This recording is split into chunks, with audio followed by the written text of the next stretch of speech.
Welcome, my dear students. Today lecture I am going to talk on principle of software engineering. So this is the fourth lecture of Unit 1. So Unit 1 name is Software Engineering Concepts. In this first unit, today I am going to cover the lecture 4. The topic is Principle of Software Engineering. The content of today's lecture is we will study about software engineering. Then I will explain the principle of software engineering. Inside the principle of software engineering, we will talk about the key principle of software engineering. Because if you refer different books, there are many principles they have given, more than 7. But here I am going to discuss 7 key principles of software engineering. Then finally we will see the application of software engineering principles. So this is my first question for you. What is software engineering? I started my class by putting a question on you. What is software engineering? So dear students, many authors have given their own personal definition of software engineering. So I have given 3 author name here, and based on this 3 author, I try to give the definition of software engineering. So as per the IEEE definitions, IEEE stands for the Institution of Electrical and Electronics Engineers.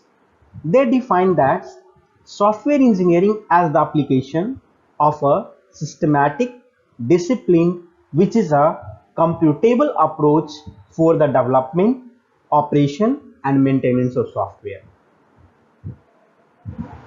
Fritz Bauer defines the software engineering as it helps you to obtain economically software which is reliable and work efficiently on the real machine.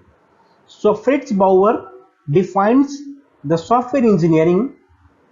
He said that it helps you to obtain economically software which is reliable and works more efficiently on the real machines. Boehme defines software engineering as, he said that it involves the practical application of scientific knowledge to the creative design and building of computer programs. So I have given 3 definitions for the software engineering based on 3 authors. Now we will see the key principles of software engineering. So we have 7 key principles of software engineering. We will see one by one here. The first one is Rigor, formality, separation of concern. Second, third one talks about the modularity. Fourth, abstraction. Fifth, abstraction, anticipation of change. Sixth, generality. And seventh, we have incremental development. So these are the key principles of software engineering. Now we will see one by one. So first we have rigor and formality. Rigor and formality says that software engineering is a creative design activities. That means this principle of software engineering says that it helps you to design the software in a more creative way. It also helps you to design the software which is reliable in nature and cost effective. That means it's control the cost of the software product. Formality also says that the software which is developed by using this principle having highest degree of performance. They also says that software development is a creative process. For formality and Rigor and Formality says that it's a creative process. That means when we are going to develop the software, we use our creativity to develop the software. Rigor and Formality seems to contradict creativity that increase the confidence in the creative result. That means this principle increase the confidence while designing or developing the software product. Evident in programming language, they are talking for the programming language, design notation, requirements and specification, and process definition. So this principle cover all the things. Second principle says that separation of concern. This principle says that when we are going to develop any software product, we have to develop in a separate. That means each module we have to develop model by model, so that we will give more time and we will pay more attention on one particular separation or in a module. That means separation of concerns talking about the making the complex into easier. That means the things which seems like complex, by using this principle become easier because it's separate all the module. So encourage decoupling. Decoupling again, it's a separation, talking about the separation. So we can work with this principle. It helps the developer to work in a separate modules, so that we will give a more attention and we will give a equal time to all the modules for the proper functioning of the software. So here it's talking about we cannot deal with all aspects of problems simultaneously. It's true, because we are not able to deal all the problems together. So what we are going to do, we are going to see separately, one by one. So that is talks about the separation of concern. So separation issues the task, separate functionality from efficiency, requirement specification from design they are talking. So what are the separate issue and task? Requiring a specification from the design, they are talking for this. The various types of separation we have, what manner? In terms of time. If you do any separation of our project, then we are talking for the time separation also, quality separation also, and we are also talking about the artifact separation in terms of view of artifact. Now this is the dimension of separation of concerns. So complexity. So complexity will become more easier by using the principle of separation of concern in software development. So complexity talks in all the four view: time, size, view, and qualities. So it's talking about the time, it's talking about the view, size, it's talking about view and qualities. So it all together makes as a complexity. So separation of concern, if you use this principle to develop our software product, then we are going to give a separate time for separate issues. We will see the size of the issue. We will also view all the data flow and control flow of the particular issue or problems or our module. And then finally we will talk about the quality, correction and performance of the any problems or any module. So it's a dimension of the separation of concern. It's talking the four angle side. Now modularity, again it's a very close related to the separation, but here each module we are talking for particular each module. So it says that complex system may be divided into simpler pieces called modules. Yeah, we know that complex system may be divided into simpler pieces called modules. जिसको हम लोग module कहते हैं. A system that is composed of modules is called modular. The system which is composed by modules is called modular. Support application of separation of concern. While dealing with module, we can ignore details of the other modules. That means if you deal with one module, we should be not bother for the other modules. We are giving the proper time and proper concern on the one module. So we are talking for the modularity. Now this modularity again having two concepts, cohesion and coupling. That means each module should be highly cohesive in nature. That means module understandable as a meaningful unit. And second point says that the component of modules are closely related to one another. That is called highly cohesive. Second thing said that modules should be exhibit low coupling. It means modules should have low interaction with others and it can be easily understandable separately. So this is the exact figure I try to show you for the cohesion and coupling concept under the modularity principle of software engineering. Now abstraction. Abstraction talks about it's another principle of a software engineering.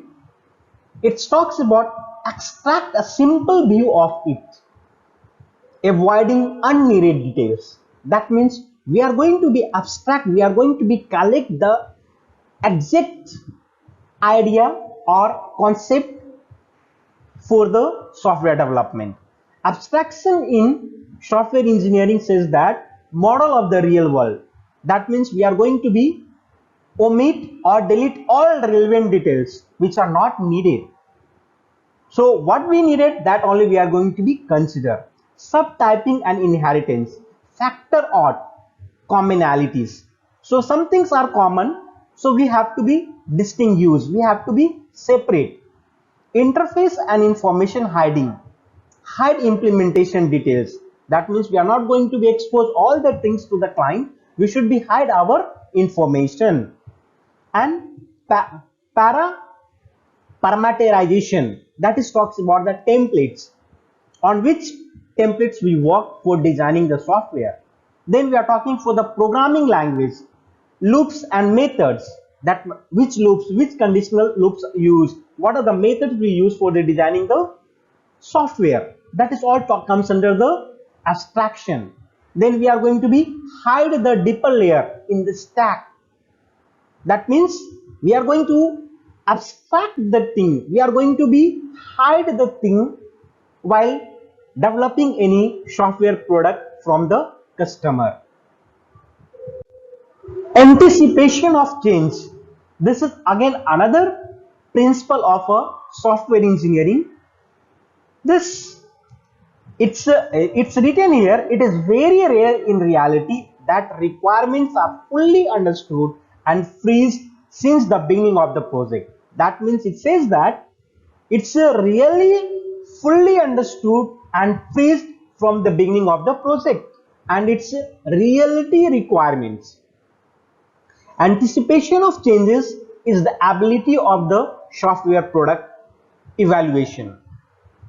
That means anticipating potential future changes. We are talking for the future. That means when we are developing the software today, so we should also concern for the future. In future, whether this software is going to be work out or not. It is the basis for the software evaluability and reusability. So it's the basis of the forward evaluability and reusability. Now this affects all aspects of software engineering. That means this effect will be talking for the software engineering only. Make sure all artifacts are easy to change. Modularization and separation of concerns, we are also talking in here. Plan for personal turnover, plan for rapid changing market, plan for rapid changing technology. That means we are talking for the future also, not only if we are going to develop any software not to think for the today, you think for the future also. Plan for the future while going to develop any software product. So this principle talks about the future planning. That means we are not going to be think for today while developing the software. Next we have a generality. Generality talks about the more general problems. Sometimes a general problem is easier to solve than a special case. A solution to a more general problem may be already provided by off-the-shelf packages. A solution to more general problem can be reused in other cases. So that is called generality. Carefully balance generality against performance and cost. So we should be carefully balance the generality against performance and cost. So this principle talking about the performance of the software as well as the cost of the software. Because when we are going to develop the software, we may have some general problems. We may face some general problems. It's in every problems attempt to find more general solution. He says that this principle says that in any problems or every problems we try to find general solution. General problem is often easier to solve. We have already know that general problem is easier to solve. A generalized solution may be reusable, that can be used again and again. If you are lucky, you may even to able to buy instead of build. So you may even able to buy instead of build. So attempt of software industry to parallel hardware and manufacturing. So this principle talks about the attempt of software industry parallel to hardware as well as manufacturing. Talking about both hardware and manufacturing part. And the next we are going to talk about the incrementality. Incrementability. The process proceeds in a stepwise function. That means this principle helps the software developer to develop the software in a increment way. That means step by step. For example, deliver subsets of a system early to get early feedback from. If you deliver this software to the customer or client, we can get feedback as early. Experts user then add new features incrementally. Or when we will get the feedback from the user or from the client, then immediately we can make the changes or we can add in the software, and that can be done by step by step. So deliver a first prototype and then incrementally add effort to turn prototype into product. Here prototype is talking about the rules. So when we are getting some conditions, some rules from the client, based on that again we are going to be design the software product. So this also one of the important principle of the software engineering that help us to develop the software product. Now this also talks about the goal. That means what is the goal for, what is our goal? Move towards the goal in increment ways. That means it's talking about we can move towards the goal in a step by step. It's very difficult to have a big bang approach to anything. It says that this principle says that it's very difficult to have a big bang approach to anything. That means if you didn't have the proper goal, if you didn't have the proper plan, then it's very difficult to achieve it. Area where we see incrementally. It says that this principle also says that some of the particular area where we can see step by step. First, identify useful subset of an application and deliver in increments. This is that first we have to identify the subset of our application and then we deliver it in increment basis. Second is that prototyping. That means again talking for the rules and regulation. All software development adds function, a few at the time. That means this principle says that when we are going to develop the software, we should be add the function in a increment basis. That means step by step. Whole development process, the spiral model. So here we have given one model that is called spiral model. This we have a one of the important model we are going we are using while developing the software. So this is the spiral model, like waterfall model is there, iterative model is there. There are so many models are there. So this incrementality, this principle also talking about the spiral model. So this model help to develop the software product. So this is also one of the important model under the principle of software engineering. Now we have a application of principles. So where we are using this principles? Definitely when we are going to develop the software. So principle applies to process and product principles become practice through the methods and techniques. So it says that this principle applies to process and product principles become practice through methods and techniques. Often methods and techniques are packed in a methodology. So this method and techniques both are come together, then it is known as a methodology. So methodology can be enforced by tools, and this methodology can be enforced by tools. So this is the layout diagram figure I have just given for you. So principle, then methods and techniques, these both will combine, it will become a methodology, and methodology comes for the tools. And as I told you, some of the authors define that software engineering is a tools. So application of principle also says that it's talking about the tools. Now the same figure I used here, but I try to explain you more clearly. Methodology, it's a set of methods and techniques. Methodology talks about the set of methods and techniques. So when we are going to develop the software, we have a methods, we have a techniques, then both can be combined together and it's become methodology. Tools, talking about software for applying methodology. That means which tools we are using. So software engineering is one of the tools for developing the software. Techniques, which techniques you are using. More technical, mechanic, then methods. More technical, mechanic, then technical and mechanics, then methods. Then principle, general and abstract description of desirable properties of products and processes. So these are the principles we are going to be used. Method talks for the general guidelines that govern activities. So that is all about this figure.